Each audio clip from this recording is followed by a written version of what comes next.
नमस्कार प्यारे साथियों, आप सभी का अपने संकल्प परिवार में स्वागत है।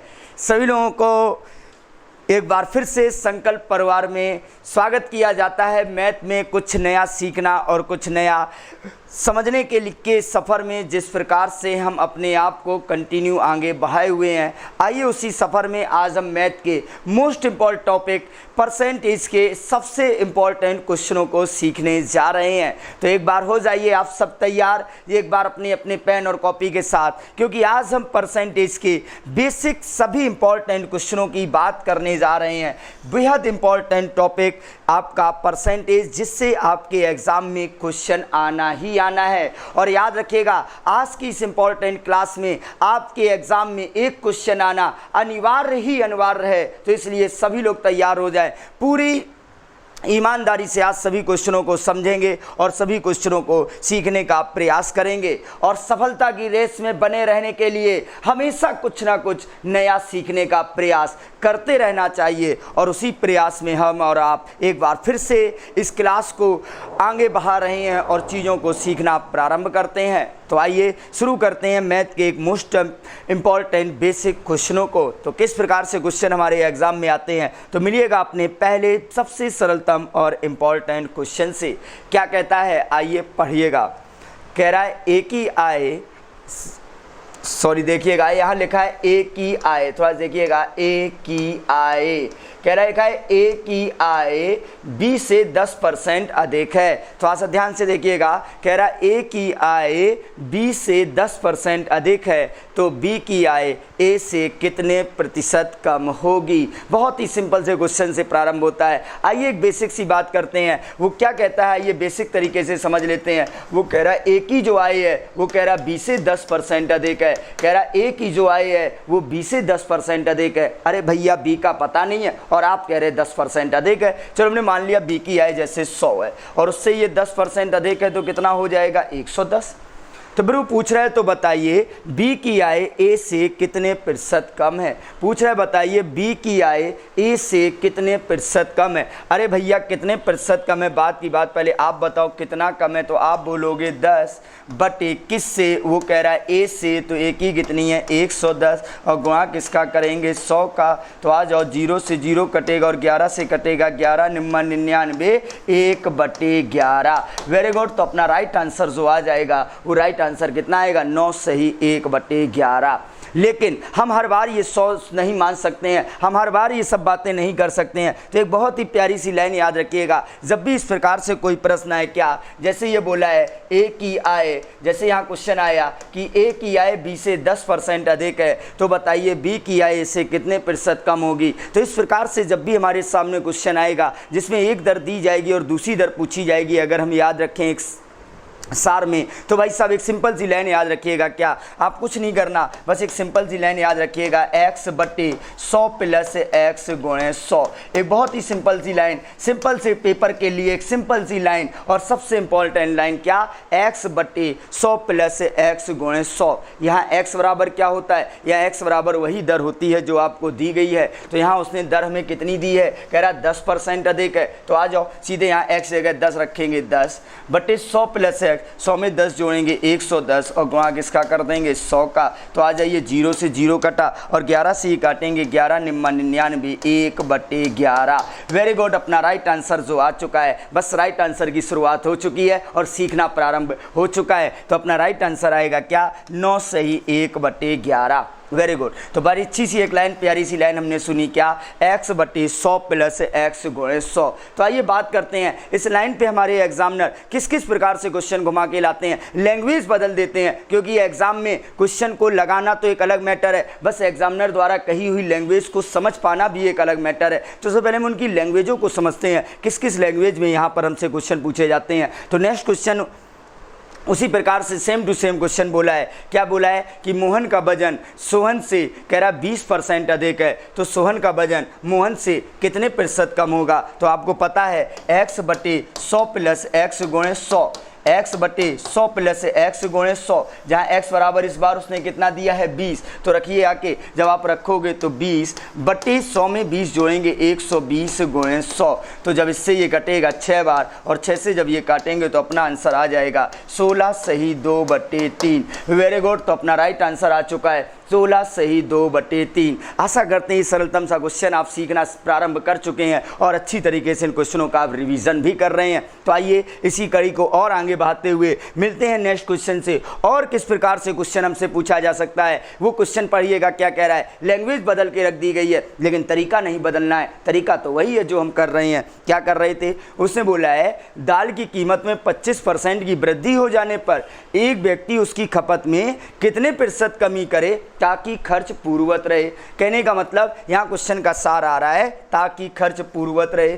कहने का मतलब वो ये कह रहा है कि दाल की कीमत में भैया 25% की वृद्धि हो गई है, मतलब दाल 25% महंगी हो गई है। तो कह रहा है एक व्यक्ति ये कह रहा है कि भैया हम दाल खाना कम कर देंगे, हम उसका यूज़ करना कम कर देंगे, लेकिन हमारा खर्चा जो है वो पहले जैसा ही होगा। मतलब हम पहले भी 100 रुपये खर्चा कर रहे थे तो आज भी 100 रुपया खर्चा करेंगे। तो पूछ रहे कितने प्रतिशत कमी करे ताकि उसका खर्च पूर्ववत रहे। तो कुछ नहीं करना है, आपने देखा यहाँ दर कितनी दी गई है 25, तो सीधे आप रखिएगा कि 25 बटे 100 में 25 जोड़ेंगे तो 125 गुणे 100, तो सीधे काट दीजिए 25 125 और 5 से कटेगा 5 दूनी 10, तो सीधा सीधा अपना जो आंसर आ जाएगा वो सीधा सीधा आंसर कितना आ जाएगा 20%। वेरी गुड, आशा करते हैं बातों को बेहतर तरीके से हम सीखना प्रारंभ कर रहे हैं और बेहतर तरीके से सफ़र को स्टार्ट कर चुके हैं। तो आइए इसी कड़ी को और आगे बढ़ाते हुए देखते हैं और किस प्रकार से क्वेश्चन आएगा। अरे यहाँ तो उसने आयत भी बोलने लगा, अरे वो कुछ भी बोल दे, आप तो बातों को सीख चुके हो और आप बातों को समझ चुके हो।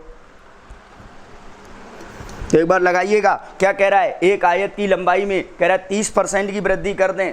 पढ़िएगा क्या कहता है, कह रहा है एक आयत की लंबाई में कह रहा है 30% की वृद्धि कर दें तो उसकी चौड़ाई में कितने प्रतिशत की कमी करें ताकि क्षेत्रफल पूर्ववत रहे, ताकि क्षेत्रफल पूर्ववत रहे। तो याद रखिएगा क्वेश्चन आ रहा है कि आयत की लंबाई में 30% की वृद्धि करने पर उसकी चौड़ाई में कितने प्रतिशत की कमी करें ताकि क्षेत्रफल पूर्ववत रहे। तो आपको क्या करना है, कुछ नहीं करना है, जैसे ही आपने देखा पूर्ववत रहे तो आपको सीधे सीधे एक लाइन पता है x बटे 100 प्लस x गुणे 100, यहाँ x बराबर आपको कितना दिया गया है 30, तो सीधे रखिए आके 30 बटे 100 में 30 जोड़ेंगे 130 और गुणा किसका कर देंगे 100 का, तो आ जाओ 0 से 0 तो ये हो जाएंगे 300 बटे 13, तो 13 का भाग दो 13 दूनी 26, कितने बचेंगे 4 40 हो जाएंगे, 13 तिया 39, कितना बचेगा 1 बटे 13। वेरी गुड, तो अपना राइट आंसर आ जाएगा 23 सही 1 बटे 13। 13 दूनी 26, 4 बचेंगी 40 हो जाएंगे, 13 तिया 39, 1 बचेगा बटे 13।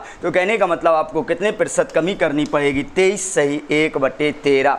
आशा करते हैं यहाँ तक कि हर एक बात को आप बेहतर तरीके से समझ चुके हैं कि मतलब आपको क्वेश्चन में अगर एक दर दिख दे और दूसरी दर पूछी जाए तो सीधे सीधे लाइन आपको याद रखनी है क्या, x बटे 100 प्लस x गुणे 100।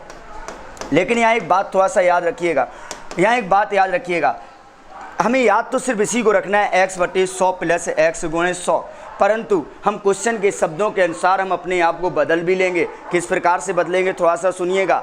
अभी तक हम बोल रहे थे कि उसकी आयत से इतनी ज़्यादा है, अगर इसकी कीमत में इतनी वृद्धि कर दी जाए, यदि आयत की लंबाई बढ़ा दी जाए। अभी तक हम आपसे कुछ शब्द बोल रहे थे, क्या आपको शब्द बोल रहे थे वृद्धि, ज़्यादा, अधिक, लाभ। तो आप समझदार हैं और आप खुद समझ चुके हैं कि अगर हम बोलें वृद्धि, ज़्यादा, अधिक, लाभ तो इसके लिए कौन सा चिन्ह लगाते हैं, आप बोलोगे प्लस। लेकिन अगर इसी जगह हम ये बोल दें कमी, घाटा, हानि, अगर हम बोलने लगे कमी, घाटा, हानि, तो अच्छा बताओ कमी, घाटा, हानि के लिए क्या लगाएंगे, माइनस। तो देखो अगर हम बोले ए की आय 20 से 10% अधिक है, हमने अधिक बोला तो हम यहाँ लिखेंगे 100 प्लस x, और अगर हम यही बोल दें ए की आय 20 से 10% कम है तो कम के लिए क्या लगाएंगे, माइनस। तो आप क्या लिखोगे 100 माइनस x। आशा करते हैं बात को आप समझ रहे हैं। अगर वृद्धि ज़्यादा अधिक बोले तो आप प्लस लगा देना, और कमी, घाटा, हानि बोले तो आप माइनस लगा देना, और जो बोल रहे थे उसी पे क्वेश्चन आ चुका है। क्या बोला है, कह रहा है ए की आय बी से 10% कम है, कह रहा है ए की आय बी से 10% कम है तो बी की आय से कितने प्रतिशत अधिक होगी। तो सिंपल सा देखो, उसने बोला है 10% कम है तो हम क्या लगाने वाले हैं, x बटे 100 माइनस एक्स गुणे 100। याद रखिएगा, अगर वृद्धि ज़्यादा अधिक बोले तो 100 प्लस x होगा और कमी घाटा हानि बोले तो 100 माइनस एक्स होगा। तो आ जाइए, x बराबर कितना दिया है 10 बटे 100 माइनस एक्स, 100 में 10 घटाएंगे कितना बचेगा 90 और गुणा किसका करेंगे 100 का। तो 0 0 काटा और 9 से काटेंगे, आंसर आ जाएगा 11 सही 1 बटे 9। वेरी गुड, आशा करते हैं बेहतर बात को आप समझ चुके हैं। और इस प्रकार का अब अगर आपके एग्जाम में क्वेश्चन आएगा तो आप इस क्वेश्चन को बहुत ही मज़ेदार तरीके से लगा के अवश्य आएंगे। तो आइए इसी बातों पर अभ्यास करते हुए एक एक कड़ी को हम समझते हुए नेक्स्ट क्वेश्चन आपके सामने लगा दिया गया है, बिल्कुल सेम क्वेश्चन। क्या बोला है देखिएगा, कह रहा है यदि चावल की कीमत में, इस बार चावल आ गए, कह रहा है यदि चावल की कीमत में 20% की कमी हो जाए, यानी चावल 20% सस्ते हो गए, तो कह रहा है कोई व्यक्ति उसकी खपत में कितने प्रतिशत की वृद्धि करे ताकि खर्च पूर्ववत रहे, ताकि खर्च पूर्ववत रहे। कह रहा है चावल हो गए सस्ते, लेकिन हम कल 100 रुपए के चावल खरीदते थे, माना कि 2 किलो, अब चावल हो चुके हैं सस्ते, लेकिन हम कह रहे हैं नहीं भैया, हम कल भी 100 रुपया खर्चा करते थे, आज भी 100 रुपये ज़्यादा 100 रुपये खर्चा करेंगे। तो इसका मतलब हुआ हमें चावल अब ज़्यादा मिलेंगे, और अगर ज़्यादा मिलेंगे तो भैया ज़्यादा खपत होगी। तो आइए देखते हैं कितनी खपत होगी। तो उसने बोला है 20% की कमी हो गई है, तो आप सीधे लिखोगे x यानी कि 20 बटे 100 माइनस एक्स, तो 100 में से 20 जाएगा 80 और गुणा किसका कर दोगे 100 का। तो सीधे काट दो 20 चौको 80 और 4 से कटेगा, आंसर आ जाएगा 25%। वेरी गुड, अपना राइट आंसर आ चुका है। 25% को आपकी वृद्धि करनी पड़ेगी। वेरी गुड, बहुत ही अच्छे। तो यहाँ तक आपको उम्मीद है कि यहाँ तक हम बात को समझ चुके हैं कि अगर हमें एक दर दी जाएगी इस प्रकार के प्रश्नों में और दूसरी दर पूछी जाएगी तो आप सीधे सीधे क्या प्रयोग करने वाले हैं, x बटे 100 प्लस x गुणे 100। और आप इतना तो समझ ही जाएंगे, अगर बोलेगा वृद्धि ज़्यादा अधिक लाभ तो वहाँ प्लस लगाएंगे, और अगर बोलेगा कमी घाटा हानि तो आप वहाँ क्या लगाएंगे, माइनस। तो आइए इसी कड़ी को और आगे बढ़ाते हुए, अभी क्या बात चल रही थी, अगर एक दर दी जाए और दूसरी दर पूछी जाए तो क्या करना है। और अब बात यहाँ पर आ गई है कि यदि 2 दरें दी जाएं और तीसरी दर पूछी जाए तो क्या करना है। और आपके सामने मैथ का मोस्ट इंपॉर्टेंट क्वेश्चन और मोस्ट इंपॉर्टेंट लाइन आने वाली है, बड़े गौर से देखिएगा। सबसे इंपॉर्टेंट लाइन इस मैथ की, मतलब आपका ऐसा कोई पेपर नहीं बनता है जिसमें इस लाइन का प्रयोग ना हो। शब्द बदल सकते हैं, कंडीशनें बदल सकती हैं, लेकिन ये लाइन का प्रयोग अवश्य कराते हैं। तो आइए समझते हैं क्या कहता है। कह रहा है एक वस्तु की कीमत में 20% की वृद्धि होने पर, कह रहा उसकी बिक्री 10% बढ़ जाती है, तो पूछ रहा है दुकानदार की आय पर क्या प्रभाव पड़ेगा।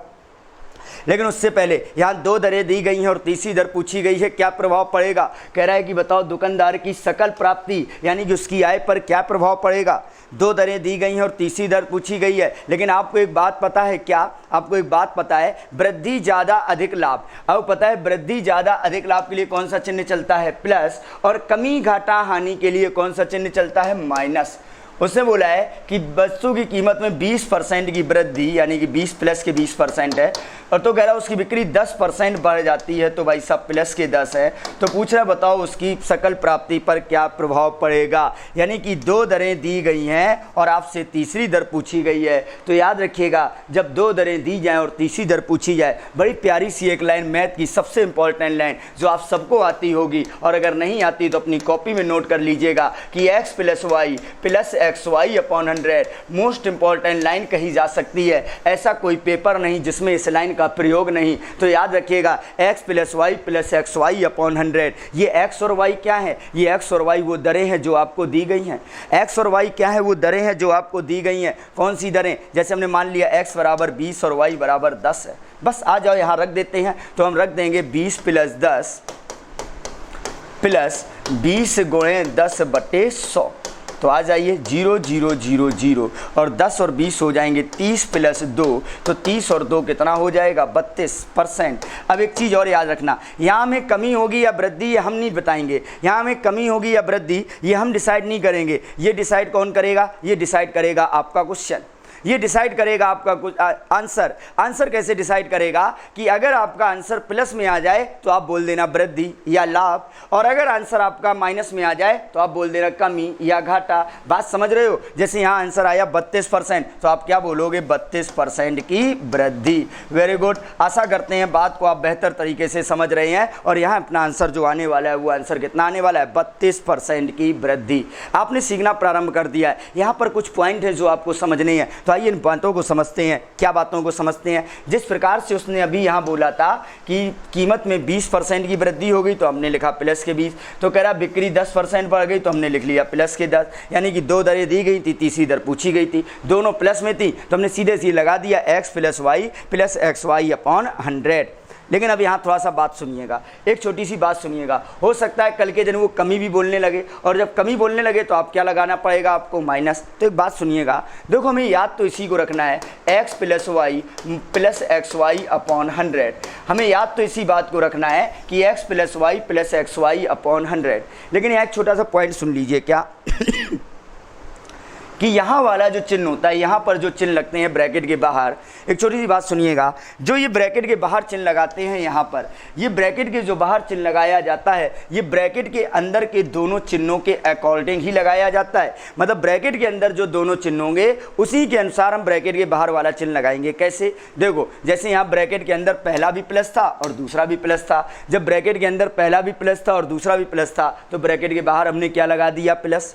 तो आइए हम देखते हैं क्या क्या चिन्ह आ सकते हैं। यहाँ पर हम ब्रैकेट के अंदर वाले चिन्ह लिखेंगे और यहाँ ब्रैकेट के बाहर वाले। आप भी बोलिएगा। देखो, अगर बताओ ब्रैकेट के अंदर पहला प्लस है दूसरा प्लस है तो ब्रैकेट के बाहर क्या लग जाएगा? प्लस। अगर ब्रैकेट के अंदर पहला प्लस है दूसरा माइनस है तो अच्छा बताओ प्लस माइनस क्या होता है? आप बोलोगे माइनस, तो ब्रैकेट के बाहर क्या लगेगा? माइनस। अगर ब्रैकेट के अंदर पहला माइनस है दूसरा प्लस है तो माइनस प्लस भी क्या होता है? माइनस। और अगर ब्रैकेट के अंदर पहला माइनस है दूसरा माइनस है तो माइनस माइनस क्या होता है? प्लस। आशा करते हैं ये बात सबको अच्छी तरीके से आती है। बचपन से इन्हीं बातों को तो हम सीख के आए हैं क्या, कि प्लस प्लस प्लस होता है, प्लस माइनस माइनस होता है, माइनस प्लस माइनस होता है, और माइनस माइनस क्या होता है? प्लस। कहने का मतलब जैसे ब्रैकेट के अंदर चिन्ह होंगे उसी के अकॉर्डिंग हम ब्रैकेट के बाहर चिन्ह लगाने वाले हैं। आशा करते हैं इस बात को आप समझ चुके हैं। और अगर इतनी बात महीन बात या मोटी सी बात आपको नहीं आती है तो सीधे सीधे याद रखना कि अगर ब्रैकेट के अंदर दोनों एक जैसे चिन्ह होंगे, अगर ब्रैकेट के अंदर दोनों एक जैसे चिन्ह होंगे तो ब्रैकेट के बाहर हम क्या लगाएंगे? प्लस। और ब्रैकेट के अंदर अगर अलग अलग चिन्ह होंगे तो ब्रैकेट के बाहर क्या लगेगा? माइनस।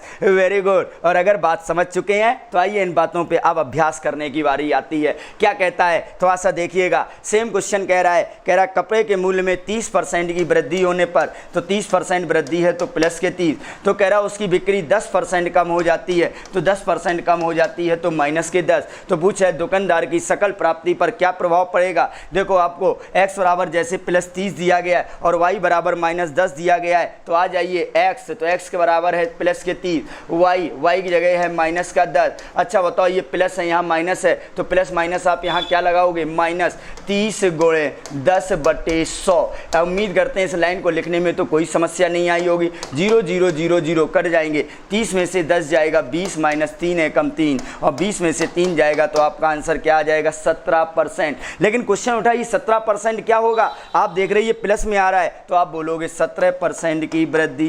आप देख रहे हैं यहाँ प्लस आ रहा है तो इसका मतलब है आपका आंसर आएगा 17% की वृद्धि। बताइए बात समझ में आ चुकी है या नहीं? Very good. और अगर आपको बातें समझ में आ रही हैं तो इसी प्रकार से जोरदार अभ्यास करते रहिए। हम बेस से सीखना प्रारंभ कर रहे हैं, हर एक नाम हम जीरो से स्टार्ट कर रहे हैं और उन ऊंचाइयों तक सीखने का प्रयास कर रहे हैं जो आपके एग्जाम में आने वाले हैं। तो इसलिए सभी लोग अपने क्वेश्चनों को बेहतर तरीके से सीखते भी रहिए और इन क्वेश्चनों को बेहतर तरीके से रिवीजन भी करते रहिए। उसी कड़ी में आपके सामने एक और नेक्स्ट क्वेश्चन आता है। क्या कह रहा है? पढ़िएगा।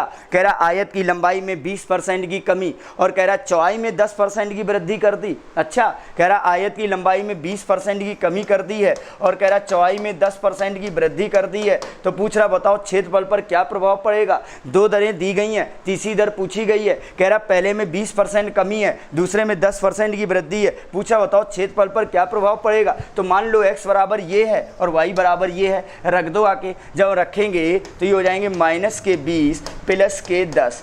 अच्छा माइनस प्लस है तो क्या लगेगा, माइनस 20 गुणे 10/100। तो आ जाओ 0 0 0 0। अच्छा तो माइनस के 20 और प्लस के 10 हैं, माइनस के 20 और प्लस के 10 है तो आपको पता है माइनस प्लस क्या होता है, माइनस। तो 20 में से 10 घटाएंगे क्या बचेगा, 10। लेकिन संख्या किसकी बड़ी है, आप बोलोगे माइनस की, तो क्या बचेगा, माइनस का 10। आशा करते हैं ये बात तो आपको आती ही होगी। और माइनस 2 एकम 2। अच्छा बताओ माइनस के 10 है, माइनस के 2 है, तो माइनस माइनस क्या हो जाएगा, प्लस। तो आप बोलोगे 12। लेकिन आपको एक बात पता है, माइनस माइनस होता जरूर प्लस है, लेकिन चिन्ह किसका लगता है, माइनस का। तो आप बोलोगे -12%। और जैसे ही आपके सामने -12% आएगा तो आपको याद आएगा, अरे हाँ माइनस का मतलब क्या होता है, कमी। तो आप बोलोगे आयत के क्षेत्रफल में क्या हो जाएगी, 12% की कमी। Very good. आशा करते हैं बात को आप सीख रहे हैं और बात को आप अच्छी तरीके से समझ भी रहे होंगे। तो चलिए इन्हीं बातों को सीखने की कड़ी को और आगे बढ़ाते हुए नई लैंग्वेज में आपके सामने अगर क्वेश्चन आ जाए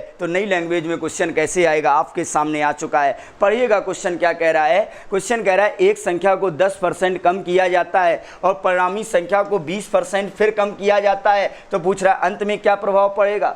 कह रहा पहले भी 10% कम कर दिया और फिर कह रहा बाद में भी 20% कम कर दिया, तो पूछ रहा है बताओ क्या प्रभाव पड़ेगा। दो दरें दी गई हैं, तीसरी दर पूछी गई है, तो आ जाइए सीधे सीधे लगाओ x, तो x का मतलब -10, y का मतलब -20। अच्छा बताओ माइनस माइनस क्या होगा, आप बताइए माइनस माइनस क्या होगा, आप बोलोगे प्लस 10 गुणे 20/100। तो आ जाइए 0 0 0 0। अब पता है माइनस माइनस तो प्लस होता है, तो -10 और -20 तो हो जाएंगे 30, लेकिन चिन्ह किसका रहेगा, माइनस का। प्लस 2 एकम 2। अब बताइए माइनस के 30 है, प्लस के 2 हैं, माइनस के 30 है, प्लस के 2 है। आपको पता है जब प्लस माइनस टकराते हैं तो भाई साहब प्लस और माइनस क्या हो जाता है, माइनस ही होता है। तो 30 में से 2 जोड़ना नहीं है, घटाना है, तो 30 में से 2 घटाएंगे कितना बचेगा, 28। लेकिन संख्या किसकी बड़ी है, माइनस की, तो माइनस की संख्या बड़ी है तो माइनस के 28। और -28 देख के आप क्या बोलोगे बताइए, तो आप बोलोगे -28 का मतलब है 28% की कमी। Very good. आशा करते हैं अब इस प्रकार के प्रश्नों को आप बेहतर तरीके से हैंडल कर चुके हैं और इस प्रकार के प्रश्नों को आप बेहतर तरीके से सीख चुके हैं। और अगर आप बेहतर तरीके से बातों को सीख रहे हैं तो आइए इन बातों को और जोरदार अभ्यास करते हैं। और इन 2 लाइनों को याद जरूर रखिएगा कि अगर एक दर दी जाए तो x/100 प्लस x गुणे 100, और अगर 2 दरें दी जाए तो x + y प्लस xy/100। वृद्धि ज़्यादा अधिक के लिए प्लस लगाते हैं और कमी घाटा हानि के लिए माइनस लगाते हैं, और इन सबके बाद नेक्स्ट क्वेश्चन आपके सामने लाते हैं। क्या बेहतरीन क्वेश्चन आपके सामने आया है, पढ़िएगा एक बेहतरीन सा क्वेश्चन आपकी स्क्रीन पर। आपको लेकिन एक बात पता है क्या कि जहाँ भी जो भी होता है, जितना भी होता है, वो अपने आप में कितने % होता है, आप बोलोगे 100%। जहाँ भी जो भी होता है, जितना भी होता है, वो अपने आप में 100% होता है। आइए क्वेश्चन को पढ़ते हैं क्या कह रहा है। कह रहा है एक सर्वे में ज्ञात हुआ कि 50% लोग दैनिक जागरण पढ़ते हैं। कह रहा 50% लोग भैया सुबह सुबह दैनिक जागरण पढ़ते हैं, और कह रहा 40% लोग अमर उजाला पढ़ते हैं। वेरी गुड, 40% लोग अमर उजाला पढ़ते हैं, बहुत ही अच्छी बात है। लेकिन वो कह रहा है तथा 10% ऐसे व्यक्ति हैं जो दोनों अखबार पढ़ते हैं। मतलब 10% लोग कह रहा है ऐसे हैं जो दोनों अखबार पढ़ते हैं, मतलब ये बिल्कुल फ्री रहते हैं, जो मिल जाए वही अखबार चाटना प्रारंभ कर देते हैं। तो भैया देखते हैं, तो पूछ रहा है बताओ ऐसे कितने % व्यक्ति है, कितने % व्यक्ति दोनों में से कोई भी अखबार नहीं पढ़ते हैं। तो पूछ रहा है बताइए कितने % व्यक्ति दोनों में से कोई भी अखबार नहीं पढ़ते हैं। तो आइए देखते हैं। हमें ऐसे तो लग रहा है यार हर चीज़ तो 100% होती है, और उस 100% में 50 और 40 90, और 90 और 10 100% लोग पढ़ तो रहे हैं। तो अगर 100% लोग पढ़ रहे हैं तो भैया 100% लोग पढ़ रहे हैं, तो 0% लोग होंगे जो नहीं पढ़ते होंगे। नहीं, ऐसा नहीं है। इस क्वेश्चन में एक लोग हमें परेशान कर रहा है। पता कौन कर रहा है? इस क्वेश्चन में ये जो 10% लोग हैं ये हमें बड़ा परेशान कर रहे हैं। आप पूछोगे कैसे, तो थोड़ा समझिएगा एग्जाम्पल से। ये 10% लोग ऐसे हैं जो दैनिक जागरण भी पढ़ते हैं, ये 10% लोग ऐसे हैं जो अमर उजाला भी पढ़ते हैं। तो एक बार क्या हुआ, एक जगह कुछ लोग थे, हमने वहाँ पूछा बताओ ऐसे कितने लोग हैं जो दैनिक जागरण पढ़ते हैं। हमने पूछा बताओ ऐसे कितने लोग हैं जो दैनिक जागरण पढ़ते हैं, तो भाई साहब 50 लोगों ने हाथ ऊपर किया। लेकिन जब इन 50 ने किया होगा तो भैया इन 10 ने भी किया होगा। क्यों? क्योंकि ये दैनिक जागरण भी पढ़ते हैं। हमने कहा चलो ठीक है नीचे कर लो। फिर हमने पूछा बताओ ऐसे कितने लोग हैं जो अमर उजाला पढ़ते हैं, तो भाई साहब 40 लोगों ने हाथ ऊपर किया। लेकिन जब इन 40 लोगों ने हाथ ऊपर किया फिर से इन्होंने हाथ ऊपर कर दिया होगा। क्यों? क्योंकि ये तो अमर उजाला भी पढ़ते हैं। मतलब ये 10% लोग ऐसे हैं जो अपने आप को दोनों जगह गिनवा देते हैं। जब दैनिक की गिनती होती है तब भी गिनवा लेते हैं, और जब अमर की गिनती होती है तब भी गिनवा लेते हैं। तो मतलब ये 10% लोग अपने आप को कितनी जगह गिनवा रहे हैं, 2 जगह। लेकिन आपको पता है नियम क्या होता है? नियम होता है कि एक व्यक्ति कितनी जगह गिना जाएगा, 1 जगह। तो आइए देखते हैं इस प्रकार के प्रश्नों को कैसे करना है। उसने बोला है 50% लोग दैनिक जागरण और 40% लोग अमर उजाला पढ़ते हैं। तो आपको कुछ नहीं करना, 50 और 40 को जोड़ के देखना टोटल कितने % पढ़ते हैं। आप बोलोगे टोटल 90% लोग पढ़ते हैं। आप बोल रहे टोटल 90% लोग पढ़ते हैं। आपने बोला टोटल 90% लोग पढ़ते हैं, लेकिन आपको पता है इस 90 में 10 और 10 करके 2 बार जुड़ा हुआ है। आपको पता है इस 90 में 10 और 10 करके 2 बार जुड़ा है, तो इस 90 में एक बार इस 10 को हटा लो। तो कहने का मतलब रियलिटी में जो पढ़ते हैं वो कितने % लोग पढ़ते हैं, 80।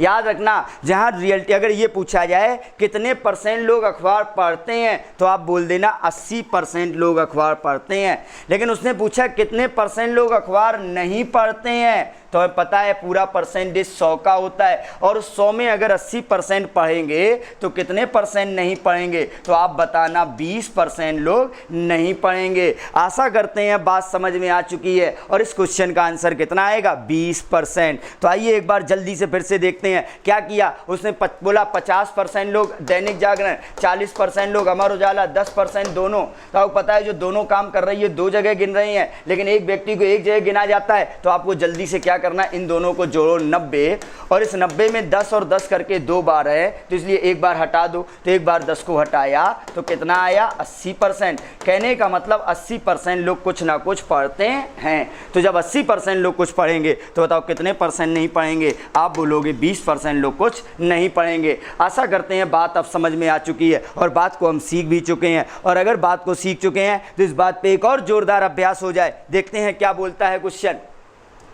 कह रहा है एक विद्यालय में 40% विद्यार्थी क्रिकेट खेलते हैं। कह रहा है 40% विद्यार्थी क्रिकेट खेलते हैं, और 35% विद्यार्थी कह रहा हॉकी खेलते हैं। 5% विद्यार्थी हैं जो दोनों खेल खेलते हैं, इनका मन सिर्फ खेल में ही लगता है पूरा। तो पूछ रहा है कितने % विद्यार्थी कोई खेल भी नहीं खेलता है। तो आपको पता है यहाँ जो 5% लोग जो है ये दोनों जगह आ रहे हैं।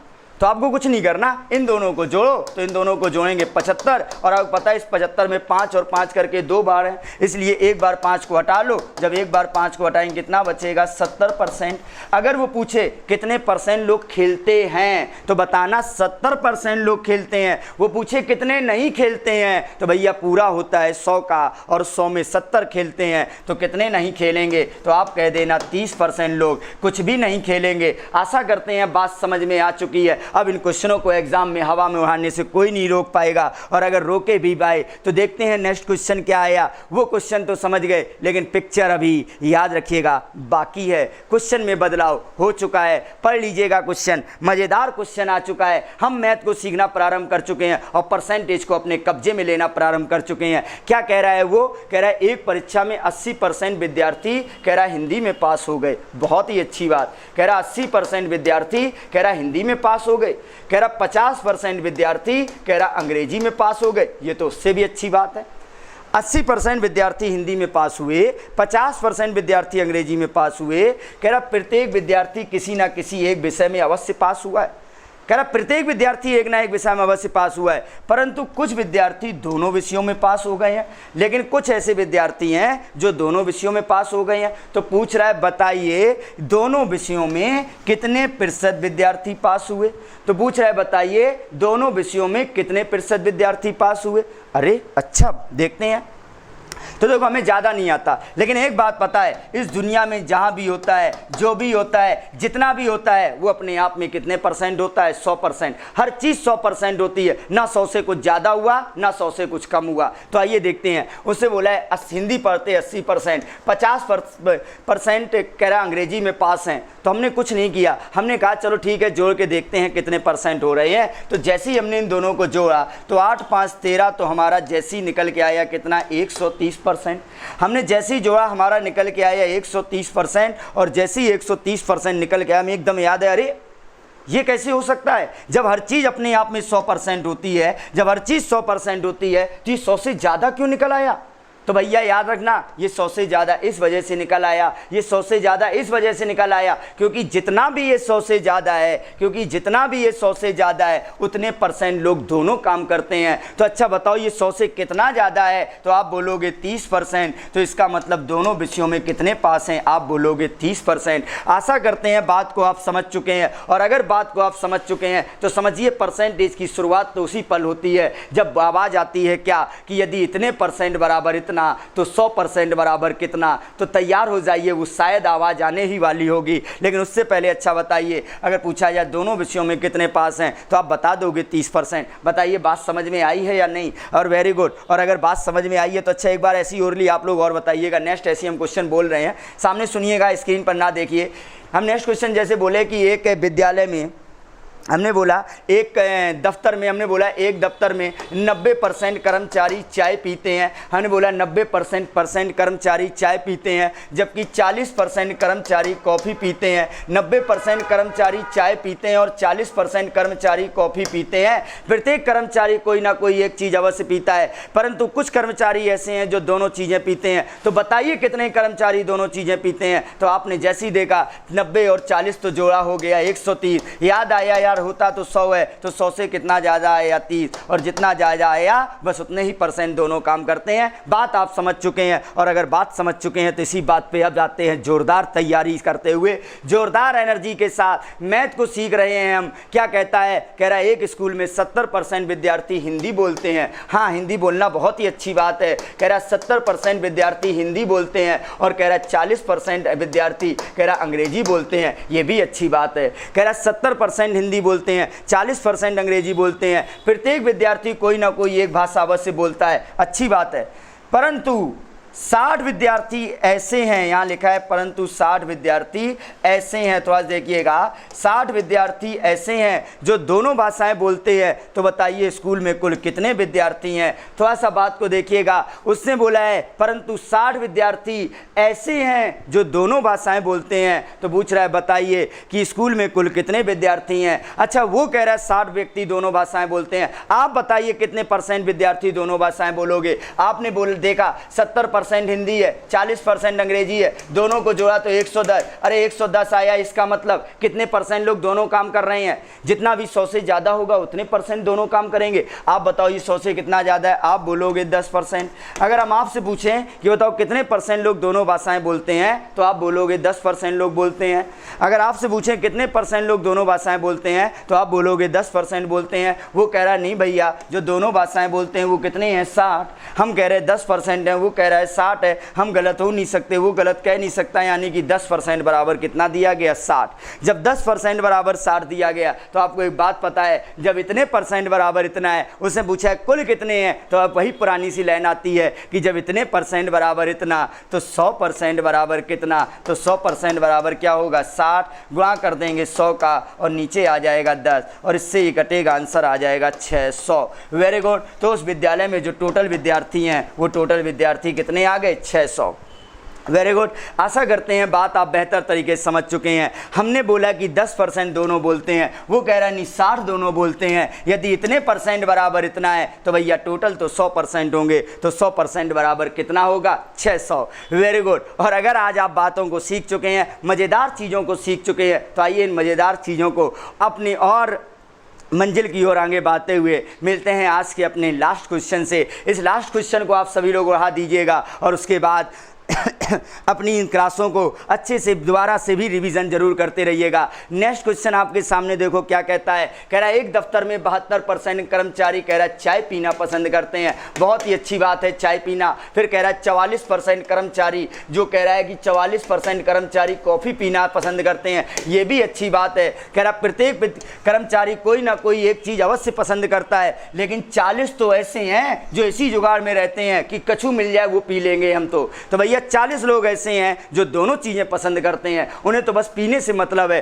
तो पूछ रहा है बताओ कुल कर्मचारी कितने हैं? तो अच्छा आप बताओ, अगर 72% लोग चाय पीते हैं, 44% लोग कॉफ़ी पीते हैं, तो हमें ज़्यादा नहीं आया। हमने काम किया, इन दोनों को जोड़ के देखा टोटल कितना हुआ। तो टोटल हुआ 4 2 6 7 4 11, हमारे आए 116%। जैसे ही 116% आया तो याद आया, अरे ये कैसे हो सकता है, जब हर चीज़ 100% होती है तो ये 100 से ज़्यादा क्यों आया? ये 100 से ज़्यादा इस वजह से आया क्योंकि जितना भी 100 से ज़्यादा आया उतने % लोग दोनों काम करते हैं। तो भैया बताओ दोनों चीज़ें कितने लोग पसंद करते हैं? आप बोलोगे 16। अगर हम पूछें दोनों चीज़ें कितने लोग पसंद करते हैं तो आप बोलोगे 16% पसंद करते हैं। वो कह रहा नहीं, जो दोनों चीज़ें पसंद करते हैं वो कितने हैं? 40। अरे हम कह रहे हैं भैया मान लो 16% है, वो कह रहा नहीं 40 है, यानी कि 16% बराबर कितना दे रहा है? 40। 16% बराबर 40 दे रहा है। पूछ रहा है कुल कर्मचारी कितने हैं, और कुल कर्मचारी कितने होंगे? 100%। तो वही प्यारी सी लाइन क्या कि यदि इतने % बराबर इतना तो 100% बराबर कितना? तो कैसे लिखना? 40 × 100 और बटे नीचे आ जाएगा 16। तो 4 चौको 16, 4 से कटेगा 10 बार और ये कटेगा 25, और अपने टोटल कर्मचारी जो आ जाएंगे वो कितने आ जाएंगे? 250। Very good. आशा करते हैं बात समझ में आ चुकी है, चीज़ों को आप सीख चुके हैं और चीज़ों को बेहतर तरीके से आप समझ चुके हैं। तो ऐसे ही बेहतर तैयारी करते रहिएगा, प्रतिदिन अपने टाइम के अनुसार अपनी क्लास को ज्वाइन करते रहिएगा, जिससे हम चीज़ों को बड़ी आसानी से कंटिन्यू धीरे धीरे आगे बढ़ाते रहें। तो चलिए आप हमारी और आपकी एक बार फिर से मुलाकात होगी एक नेक्स्ट क्लास में एक नए टॉपिक के साथ। तब तक आप सभी लोग इस क्लास को अच्छे से रिवीजन कर लीजिए, जिससे आगे आने वाले और भी बेहतरीन क्लासों को और अच्छी तरीके से हम सीख सकें। तो चलिए आज के लिए आप सभी लोगों का बहुत बहुत धन्यवाद। एक बार हम फिर से मुलाकात करेंगे नेक्स्ट क्लास में। तब तक के लिए आप सभी लोगों का बहुत बहुत धन्यवाद।